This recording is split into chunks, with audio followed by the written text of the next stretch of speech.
Morning, welcome to new vlog મિત્રો. તો અત્યારે વાગ્યા છે લગભગ સવારના 11 અને જાગીને નીકળી ગયા છીએ. અને વચ્ચે 2-3 દિવસ વ્લોગ નથી આવ્યા. એનું કારણ એ હતું કે આપણે એક સ્પેશિયલ વિડીયો શૂટ કરવા માટે કેમ્પિંગ કરવા ગયા હતા, પણ હજી વિડીયો એડિટ નથી થયો, એટલે એ કદાચ એકાદો દિવસ લેટ આવશે.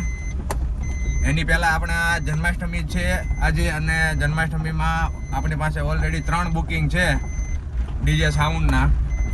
તો સૌથી પહેલાં અહીંયાથી જઈએ ઓફિસેથી બધી જગ્યાએ ઓપરેટિંગના લેપટોપ જોઈશે, એ લેપટોપ લઈએ અને ત્યાંથી પછી જઈએ પાછા ગોડાઉને.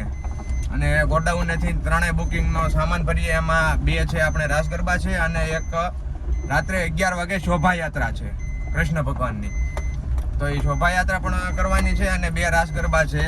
એટલે એક આપણે પાસોદરા પાટિયા છે અને 2 પ્રોગ્રામ આપણા કામરેજમાં છે બધું એક સાથે નજીકમાં, એટલે બીજી કોઈ એમ તકલીફ નથી.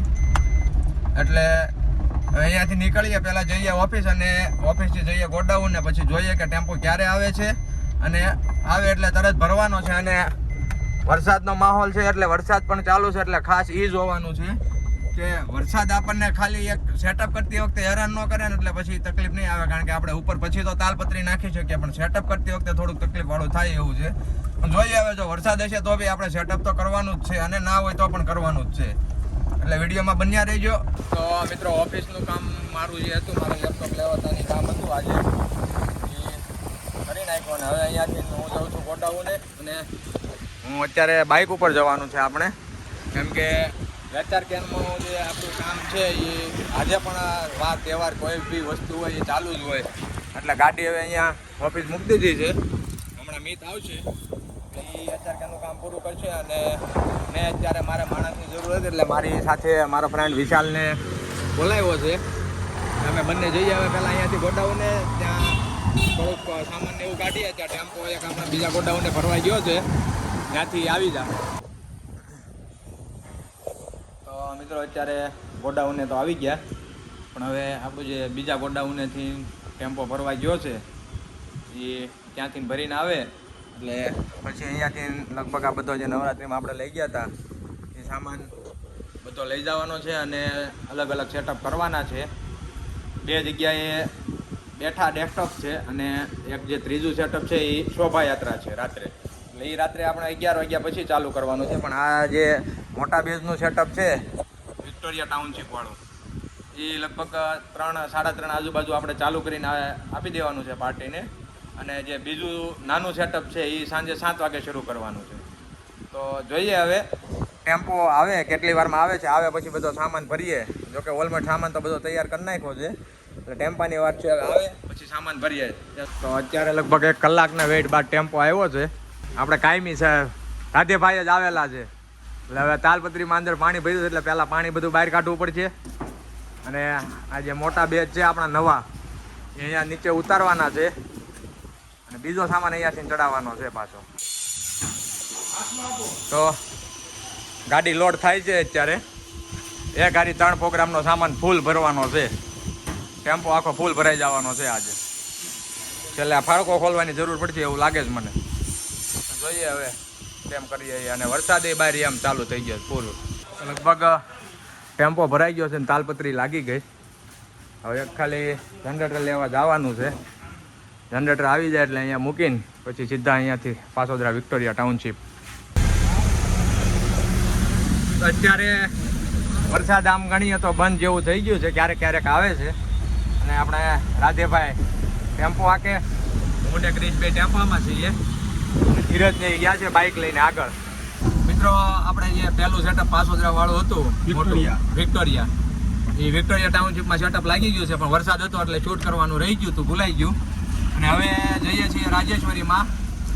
એટલે હમણાં તો પાછો વિક્ટોરિયામાં જઈશ ને, તો ત્યાં પાછો શૂટ કરીશ, તો બતાવીશ ત્યાં કેટલું સેટઅપ લાગેલું છે. લગભગ તો જવાનું થશે જ. એટલે જોઈએ હવે, જો વિક્ટોરિયામાં જાવ તો પાછું બતાવું કે ત્યાં કેટલું સેટઅપ લગાવેલું છે. 4 ટોપ લગાવેલા છે ત્યાં.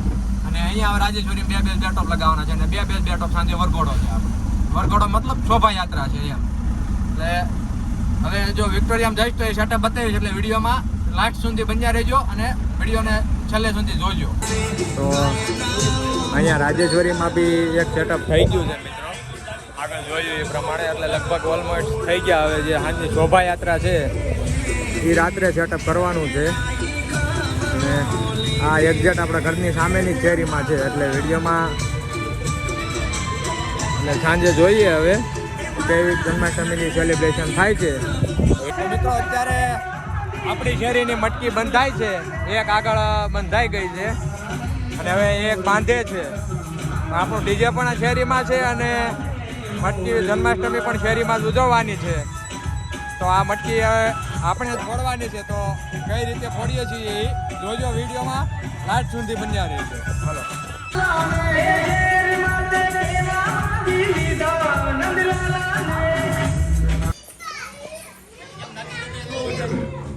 એટલે આપણા ઘરે બી મટકી બાંધેલી છે ને એ મટકી બી આપણે ફોડાવશું આજે. અહીંયાના જે બાળક અહીંયા છે ગોપાલો એમની પાસે.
મારા દ્વારિકાના નાથ તને ખમ્મા રે ખમ્મા, મારા રાજા ધીરાજ તને ખમ્મા રે ખમ્મા, એ ઘણી રે ખમ્મા તને જાજી રે ખમ્મા, એ ઘણી રે ખમ્મા તને જાજી રે ખમ્મા, એ મારા ડાકોર ના ઠાકર તને ખમ્મા રે ખમ્મા, એ મારા રંગીલા રણ છોડ તને ખમ્મા રે ખમ્મા.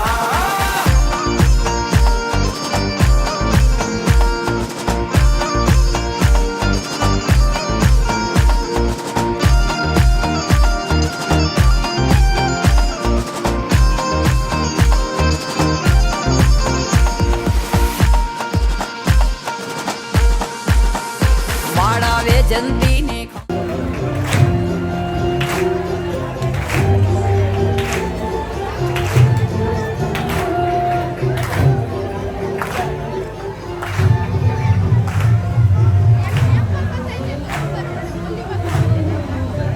મિત્રો હવે અત્યારે લગભગ વાગ્યા છે 4 સવારના અને ત્રણેય સેટઅપ ખુલ્લી ગયા છે. બધો સામાન આપણો ગોડાઉને ઉતરી ગયો છે અને હવે છોકરા ધીરજ પ્રિન્સ બધા પોતપોતાના ઘરે મોકલી દીધા છે અને હું ને રાધેભાઈ હવે નીકળ્યા છીએ ઘરે જ આવવા. તો જે લોકોને એમ થતું હોય કે ડીજેનું કામ સારું છે તો આટલો સ્ટ્રગલવાળો ધંધો છે. બપોરે 1 વાગ્યા આપણે જે નીકળ્યા છે એ સામાન ભરી અને અત્યારે 4 વાગ્યા છે અને સેટઅપ ખોલતા અને પૂરો થઈ જાય એ વિડીયો એટલે નથી બનાવ્યા કે વરસાદ હદબારો હતો, ફૂલ વરસાદ ચાલુ હતો એટલે અને ફોન એમાં કાંઈ બહાર નીકળે એમ નહોતો અને પ્લસ બીજું ફોનમાં ચાર્જિંગ બી નહોતું એટલે એ વિડીયો નહોતા બનાવ્યા. તો શું કેવું રાજેભાઈ, તમારું આ કામ કરાય કે ન કરાય? કરાય. હા, પણ સ્ટ્રગલ કરવાની નામ મહેનત કરવાનો વેત હોય તો કરાય ને? તો કરાય. હા એમ. પછી એમ રાતે 12 વાગે જ્યાં ઘરે જવું પડે એવું હોય તો કરાય કે ન કરાય? તો ન કરાય. તો કરાય ને? ન કરાય. તમે જોઈએ મિત્રો રાધેભાઈ નું કેવું છે, ધંધો કરાય પણ જો મહેનત કરવાની આપણામાં તાકાત હોય તો કરાય. એકલું માણસો ઉપર કરવું એવું હોય તો ન કરાય. ખાલી ગણપતિ નવરાત્રીમાં બે જ વસ્તુ તકલીફ પડે, બાકી ઉનાળામાં તકલીફ ન પડે, શિયાળામાં તકલીફ ન પડે, વરસાદ ન હોય.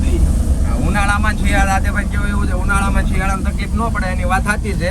વિડીયોને લાઈક કરજો, શેર કરજો અને ચેનલને સબસ્ક્રાઈબ કરજો. જય હિન્દ, જય ભારત.